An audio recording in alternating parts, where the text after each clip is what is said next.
বন্ধুরা, দুই শালিকে দেখা গিয়েছে আঁখি গয়নাগুলো নিয়ে পালাবার সময় নতুন ড্রেস চেঞ্জ করে যাতে আঁখিকে কেউ ধরতে না পারে, আর পায়ে দুটো চাকাও লাগায়। এরপর দেখা যায় ওখান থেকে চাকা লাগিয়ে বেরিয়ে পড়ে। তবে ঝিলিক আঁখিকে ধরার চেষ্টা করলেও ধরতে পারে না, ঝিলিকের পাশ কাটিয়ে বেরিয়ে যায় আঁখি। তবে ঝিলিক কিছুটা বুঝতে পারে, ভাবে এটা কি আঁখি। তবে আঁখির পিছন পিছন গেলেও আঁখিকে ধরতে পারে না, নাগাল পায় না আঁখির। এরপর ঝিলিক মন খারাপ করে ফিরে আসে ওখানে। তখন রেবতী জিজ্ঞাসা করে, কোথায় ছিলিস তুই এত সময়? তখন ঝিলিক কিছু বলতে পারে না গার্গীর ঘটনাটা, কীভাবে গার্গীকে দরজা বন্ধ করে রাখা হয়েছিল। তখন বাকি জুয়েলারি কোম্পানির মালিকরা বলে যে গয়নাগুলো কোথায়। ঝিলিককে প্রশ্ন করে, বলে কোথায় রেখে এসছো গয়নাগুলো?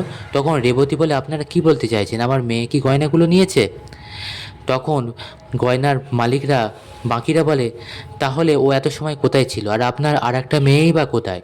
তাহলে গয়নাগুলো তো আপনার আর এক মেয়ের কাছেই আছে, বলুন তাকে নিয়ে আসতে। ওদিকে দেখা যায় আঁখি পায়ে চাকা খাটিয়ে বেরিয়ে পড়ে রাস্তায়, আর ম্যাজিশিয়ানদের গাড়িরাও রাস্তায় চলে। হঠাৎ আঁখি ওদের গাড়ির সামনে চলে আসে। তখন ম্যাজিশিয়ানের ছেলে বলে, ওই তো রেবেকা, গাড়ি থামাও। তখন গাড়ি থেকে নেমে আসে সবাই, আঁখির কাছে চলে আসে সবাই, আর আঁখি একে একে সমস্ত গয়না পকেট থেকে বার করে ওদের হাতে দেয়। ওরা তো খুবই খুশি হয়ে যায়, আর আঁখির এই কেরামতি দেখে ওরা পুরো অবাক হয়ে যায়, ভাবে এরা তো আমাদের ওপর দিয়েই যাবে। তারপর সবাই মিলে বলে, আজকের তাহলে ম্যান অফ দ্য ম্যাচ কে হলো? তখন সবাই বলে, রেবেকা ছাড়া আবার কে? আঁখিকে ওরা ম্যান অফ দ্য ম্যাচ ঘোষণা করলো। অন্যদিকে দেখা যায় সবাই প্রশ্ন করে জর্জরিত করে ফেলে ঝিলিককে। ঝিলিক কী প্রশ্নের উত্তর দেবে বুঝে পায় না। ঝিলিক বলে, আমি জানি না গয়না কোথায়।